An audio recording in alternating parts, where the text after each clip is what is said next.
Hello! Welcome back to my channel.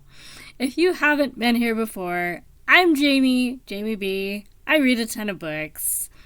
And this is the second part of my 26 and 26 video series. Because how can I possibly just do 26 books? Right. So if you missed part 1, that was the fiction list. This is a second list. This will be 26 nonfiction books that I intend to get to in 2026. And I'm not going to pace them out in any particular manner. I'll read them when I get to them, probably when their topics fit what I'm in the mood for, or what I'm already reading, or what's in the news. Because this is nonfiction now for this video.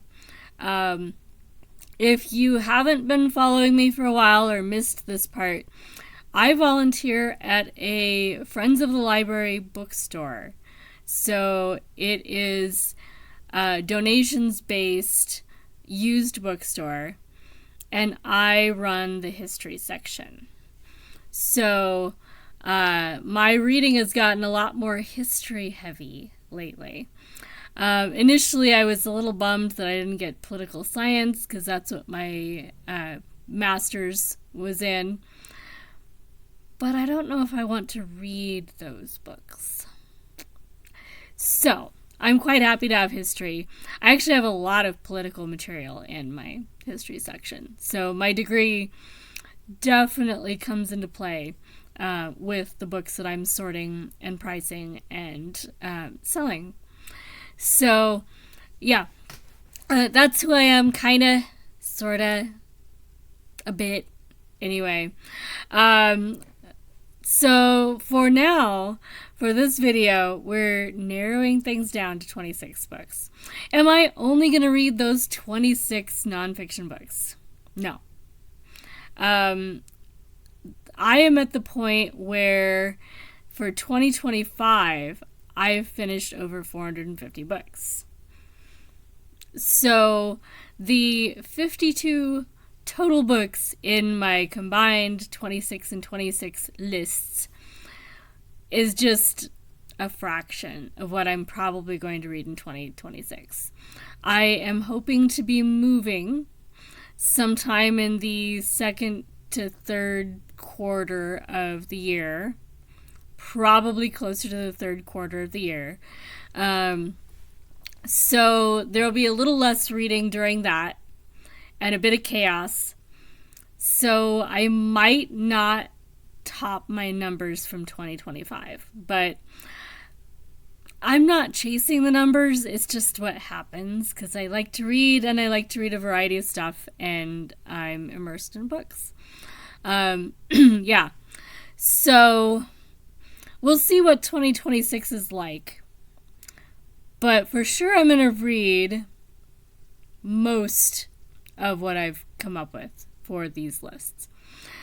And a bunch of other stuff. Yeah. So let's get to the lists, and you'll see what I've picked out. As with the fiction list, if you want to read these books and you would like to buddy read them with me, let me know. Because I am open to buddy reads. And these will be really good ones. I know a little bit about most of them because I've handled a lot of them through my section and elsewhere.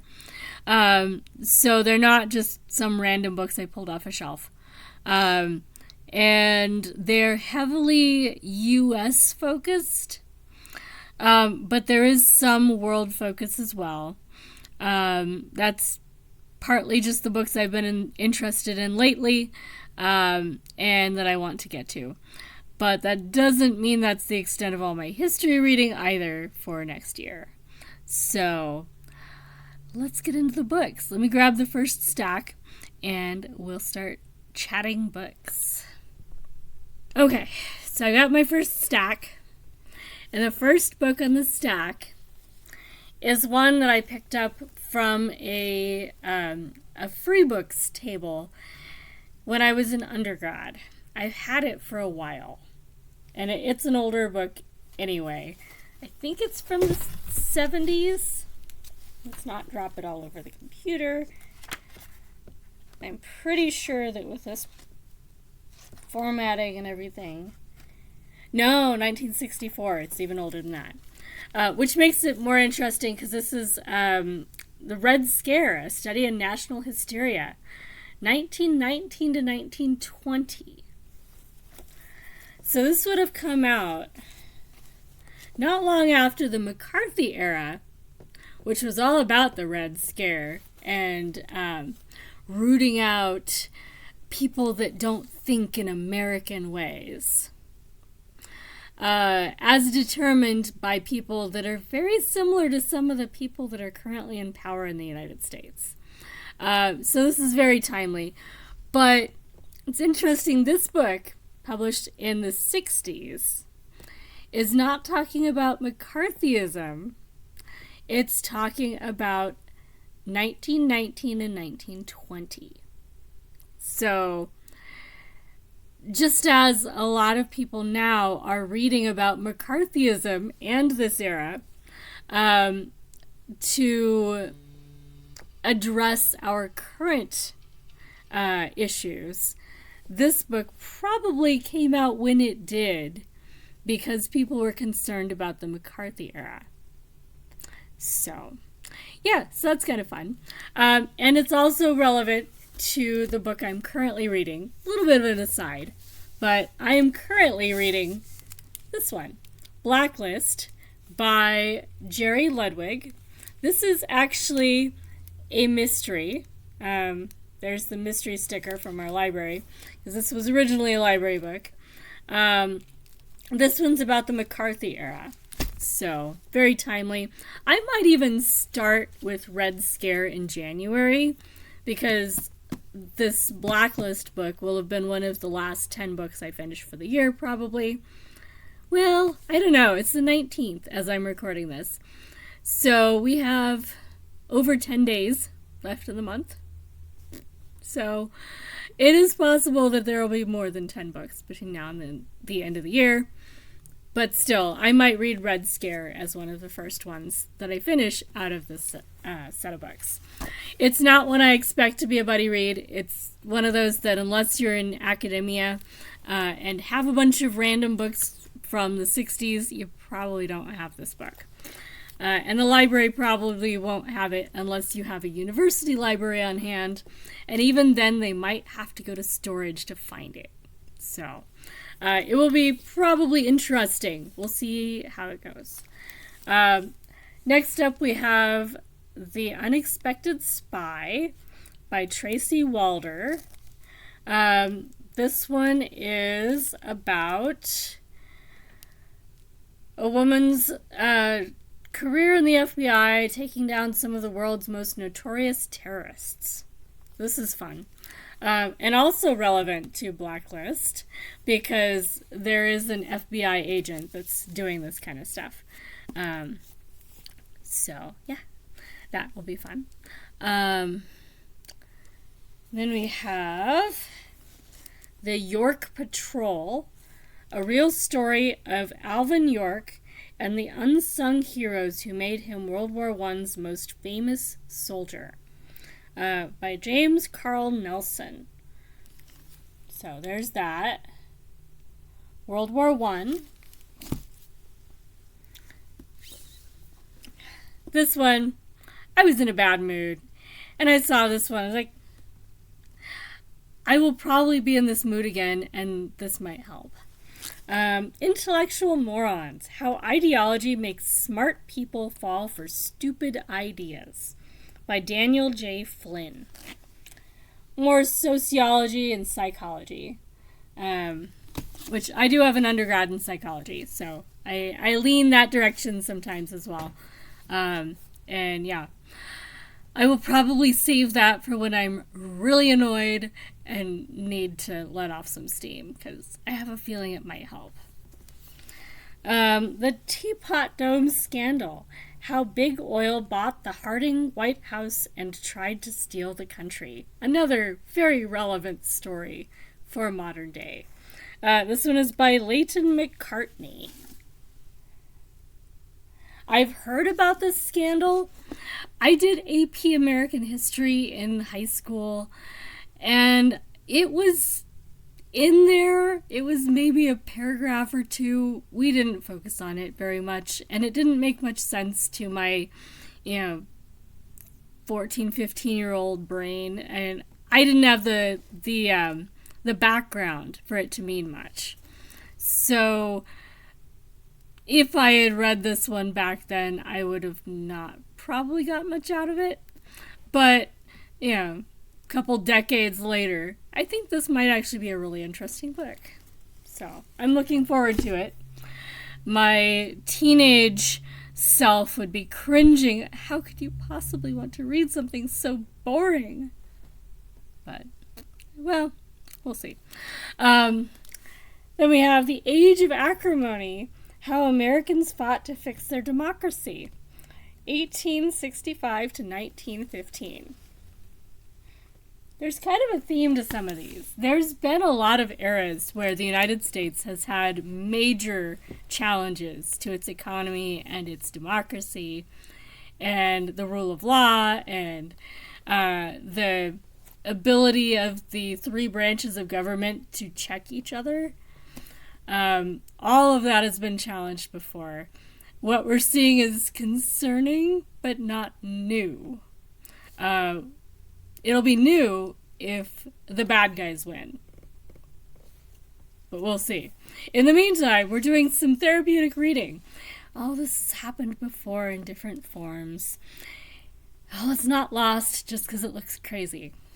Right. Anyway, 1932. FDR, Hoover, and the Dawn of a New America. So in 1932, we're in the Great Depression, but we're starting to see some programs that are having some effect on getting us out of the Depression. World War II is not started yet, but things are happening that make it look like war is coming. But at that point, the Depression is the big thing. And there's been discussion about the role of World War II in artificially ending the Depression. That's something that came up when I was in high school and when I was in college. So I haven't for sure gotten a book that's specifically talking about that, but I might look for something from later in the 30s once I finish this one to kind of continue that story. Our history department in our bookstore is big. Like a full room of books big.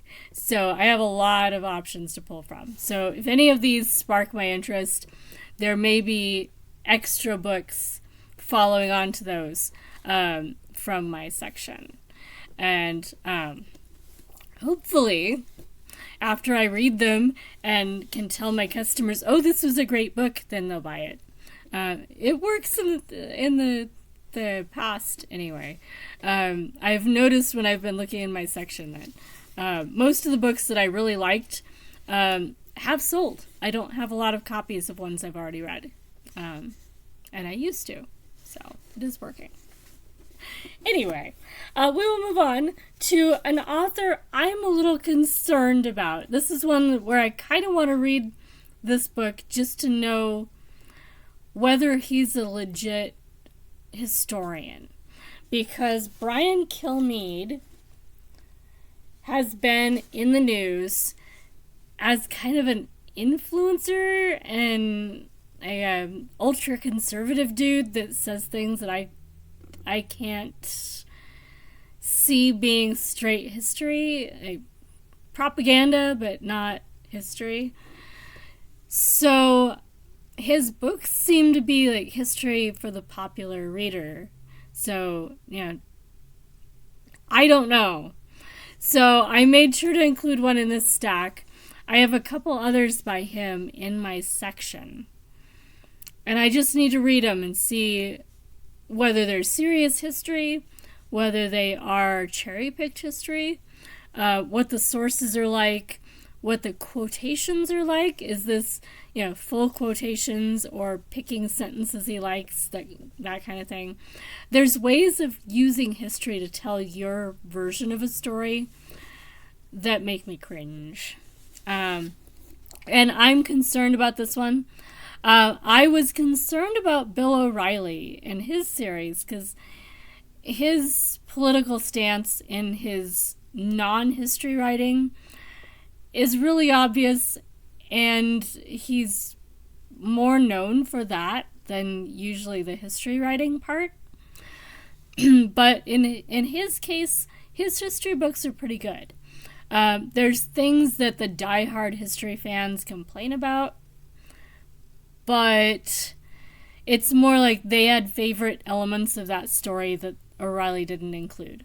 And I don't think that takes away from what O'Reilly is doing. It's just they're not a survey of the subject. They're just telling one particular story. Anyway, so I'm going to read one Brian Kilmeade book.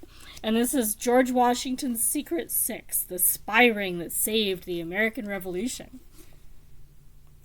So I will probably read that in January or February because I just want to know what his writing is like when he's writing history.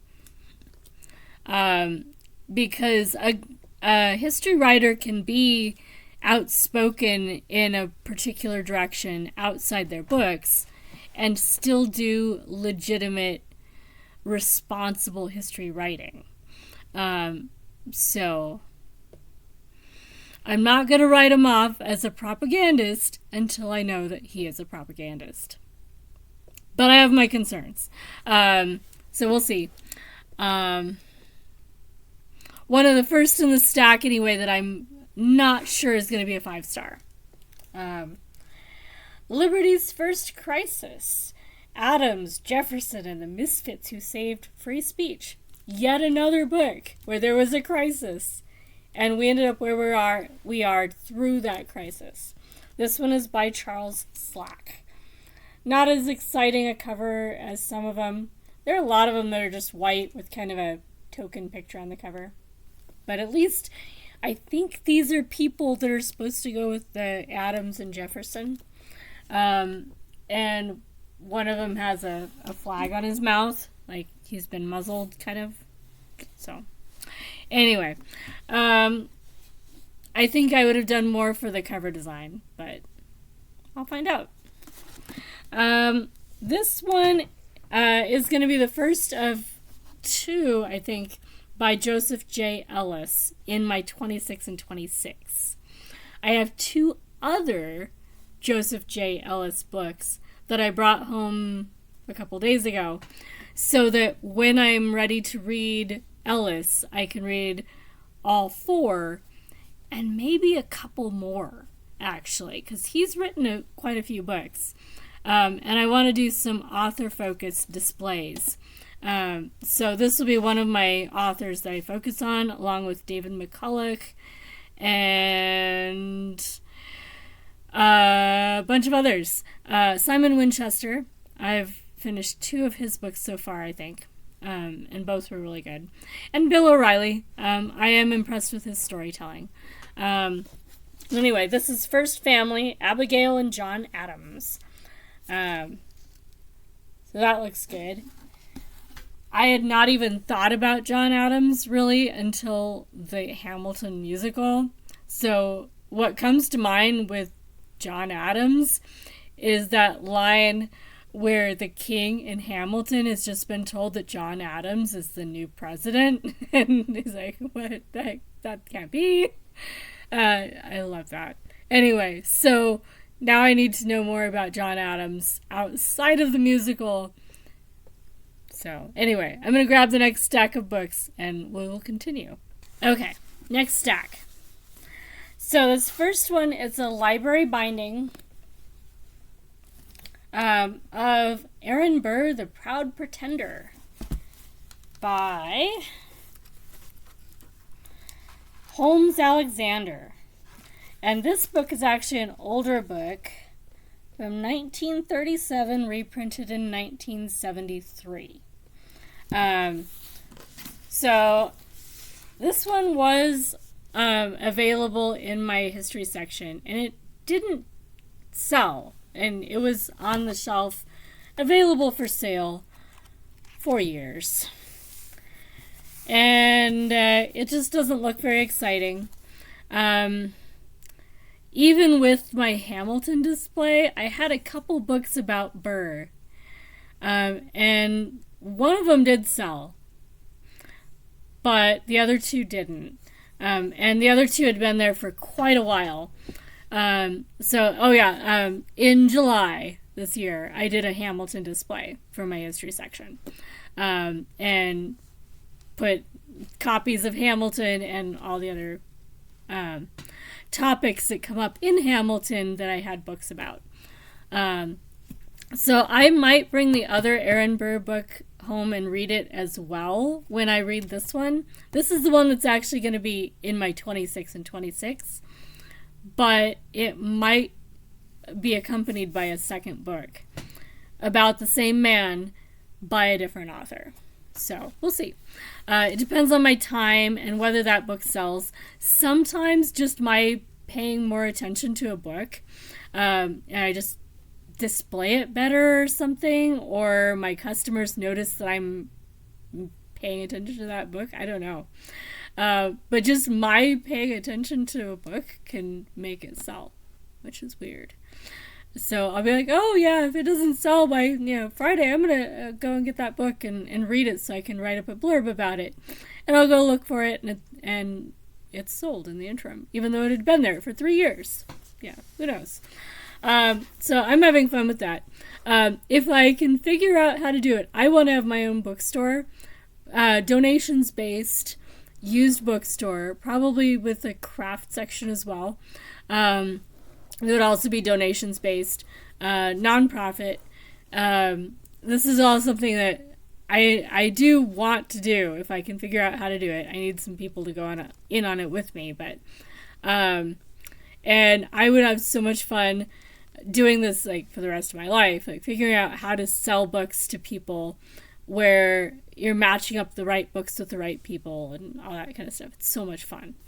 Anyway, back to my books that I'm reading for 2026. This one actually I swapped in, The Omnivore's Dilemma by Michael Pollan. It was Aster by Anderson Cooper, but I got the audiobook for it and decided to finish it this past week instead. So I finished that one and had to swap something else in. And Omnivore's Dilemma is a natural history of 4 meals. So this is getting into ecology and natural science, which I have a undergrad in as well. This next one is called Without Precedent, Chief Justice John Marshall and His Times by Joel Richard Paul. And there's the painting of Mr. Marshall.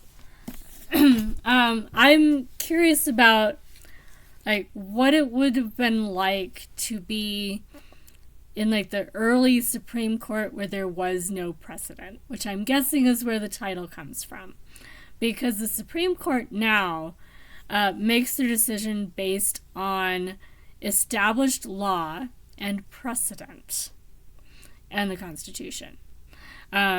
So without the precedent, without previous decisions, you have the Constitution and a very little amount of guidance from congressional activity, from legislation and that kind of stuff.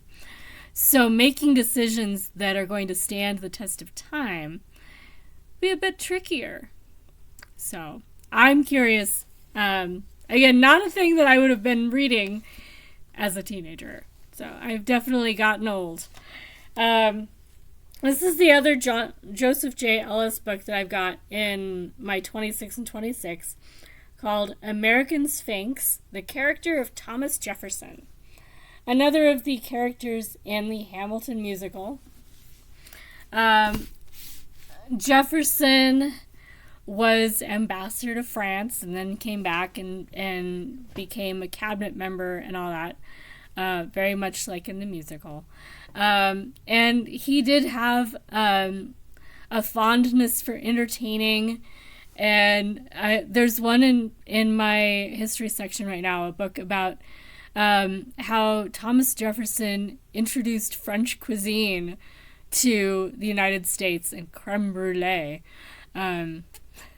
So if it doesn't sell in the next month or so, I might bring it home and read it and blurb it.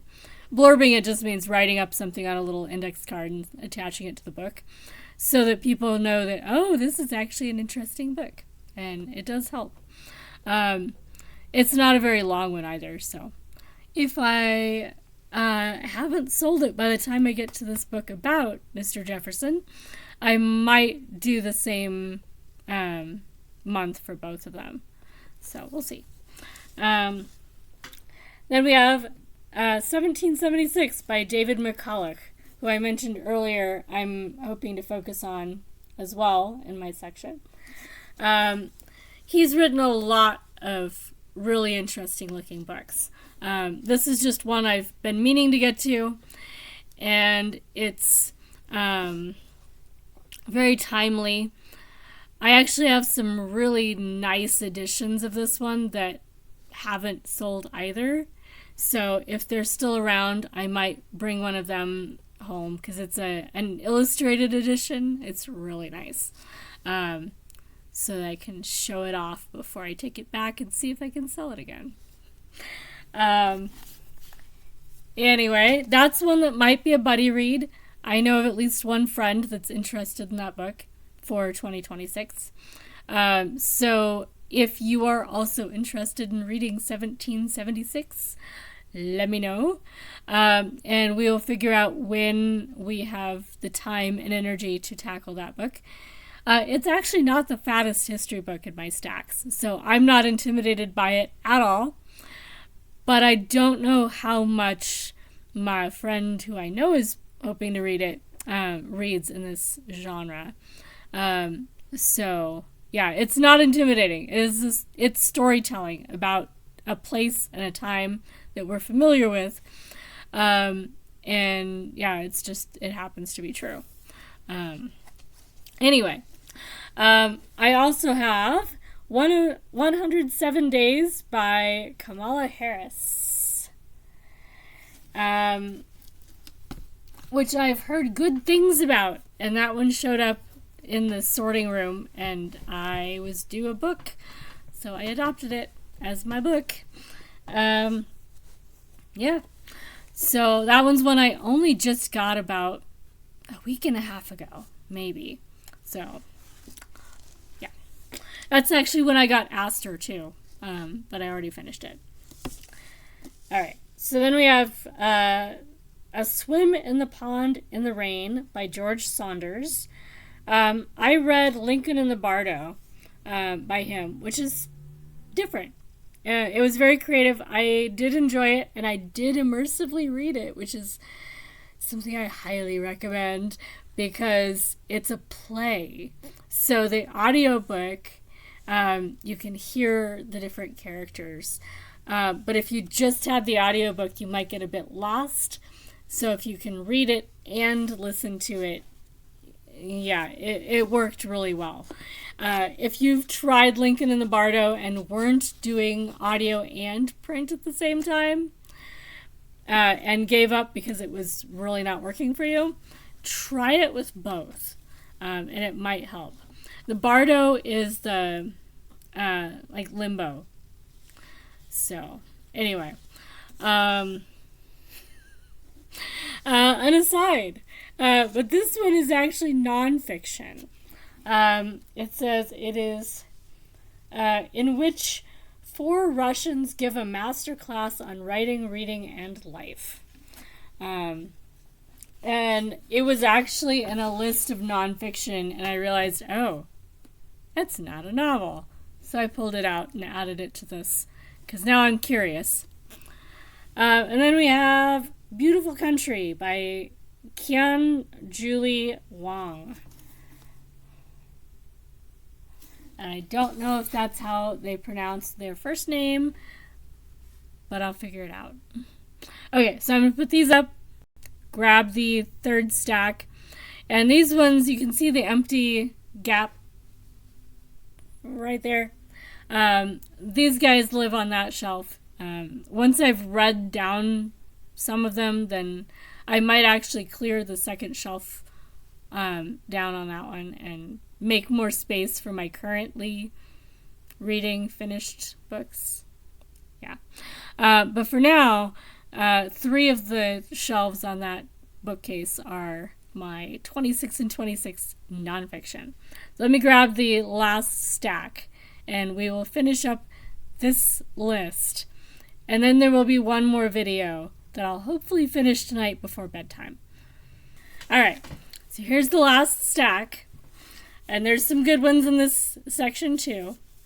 The first one is more of a science, history of science book, We 7, by the astronauts themselves. The astronauts being M. Scott Carpenter, L. Gordon Cooper Jr., John H. Glenn Jr., Virgil I. Grissom, Walter M. Shira Jr., Alan B. Shepard Jr., and Donald K. Slayton. So they wrote a book. And nobody knew what to do with it because it wasn't going anywhere at the bookstore. So I'm going to read this book. So yeah. Then we have 1968 in America, Music, Politics, Chaos, Counterculture, and the Shaping of a Generation by Charles Kaiser. I have a Mark Kurlansky book that's about the same time period. Maybe not quite the same year, but very similar. So, might be reading some Kurlansky along the same time as I read that one. Mark Kurlansky is one of my favorite microhistory historians. So, I will talk more about him when I'm reading one of his books, but if you see a book by him, I highly recommend him. He's a good author. The one I usually recommend most is called Salt.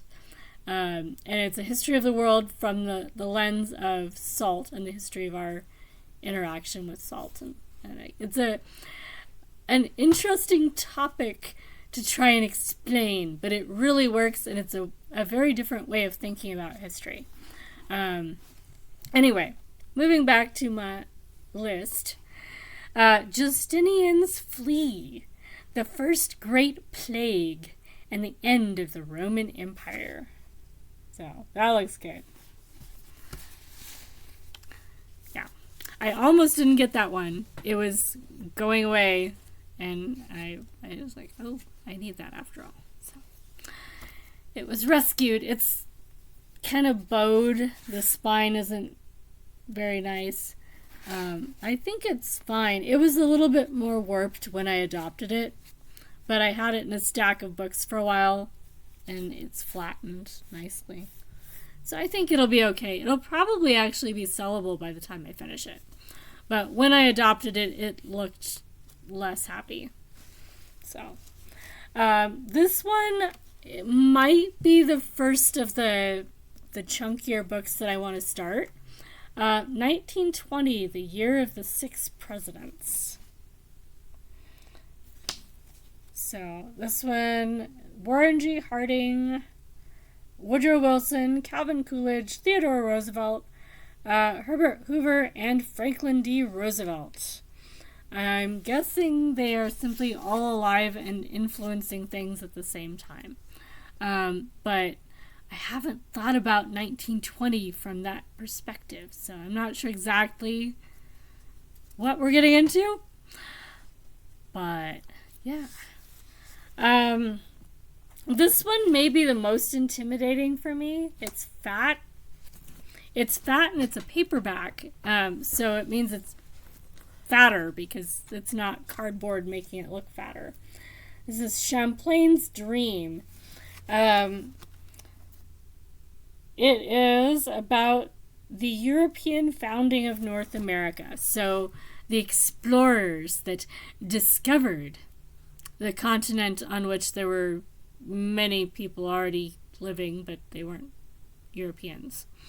Yeah, that story. So it is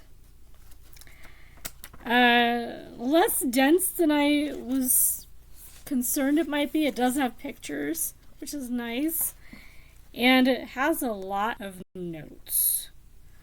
So the notes section starts.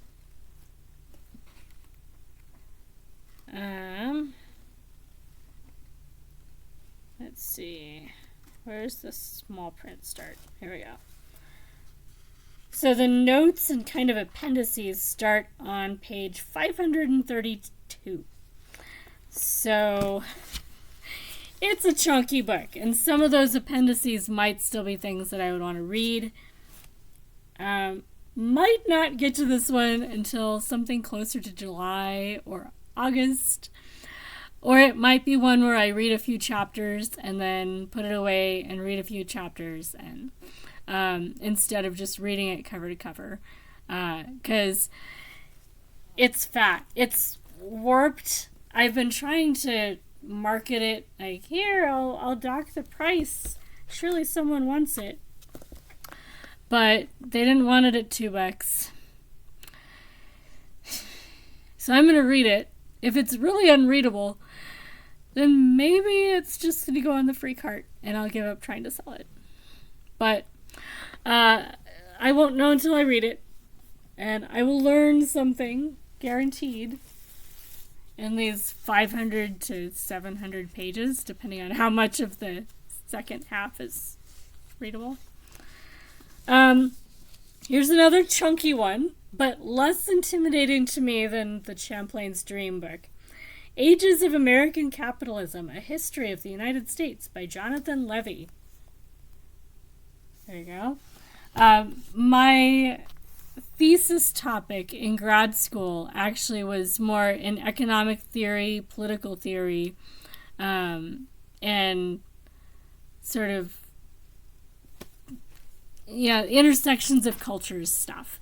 But I was reading a lot of economic theory and political theory. So a book that thick about capitalism in history, that actually sounds fun. And this one is Antitrust, Taking on Monopoly Power from the Gilded Age to the Digital Age. Very timely. By Amy Klobuchar. That should be fun and very appropriate to the current issues. And then we have The Panic of 1907. Lessons learned from the market's perfect storm. Obviously not learned very well, because this is, of course, a market collapse before 1929, when the Great Depression started. So there may have been lessons learned, but there needed to be more lessons learned, perhaps.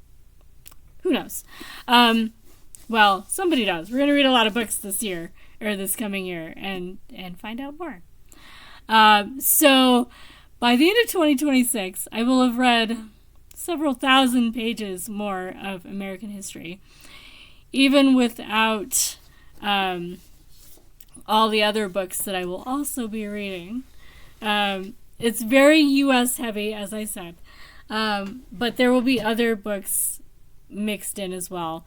I was going to include an Incan history book, but then I found the audiobook and decided to start it. So it's behind me. I will be showing it in my next video, which will be my reading update for the 2nd, 3rd of December. I was going to do weeks, but it hasn't happened. So by tomorrow, when I do my next reading update, it'll be the 20th. Last one was the 10th. So I'm doing, thirds of the month. That works. So expect a new video from me tomorrow. Or if you're seeing this already tomorrow, then later. that will be talking about what I've read in the last 10 days and what I'm currently reading, and maybe a bit of what I'm hoping to read in the remaining third of December, the last run of reading for 2025. There will also be videos coming out, hopefully, about my favorites for 2025. I'm probably going to do a longer favorites list, maybe subdivided by fiction and nonfiction. That makes sense. And like my favorite arcs and my favorite print books and my favorite audiobooks. Although a lot of those are going to be trickier, especially the audio versus print, because I do a lot where I have the book and listen. Maybe not at the same time, but enough that it's fuzzy. But yeah, it'll probably be more like my top 40 subdivided into categories, whatever makes sense when I actually look at it. But that will be coming. I have finished a lot of great books this year. Some of them have been nominated for prizes. Some of them I have not seen anyone talk about. So I might talk about them a little bit. Because there were some really good ones that I would love to see more people pick up and read and appreciate. So anyway, let me know if you want to read any of these books with me, if you have already read any of these books and want to let me know if they're any good. And I will see everyone in my next video or somewhere in Reading Sprints chats or, somewhere like that. See you guys soon. Happy reading, everyone. Bye.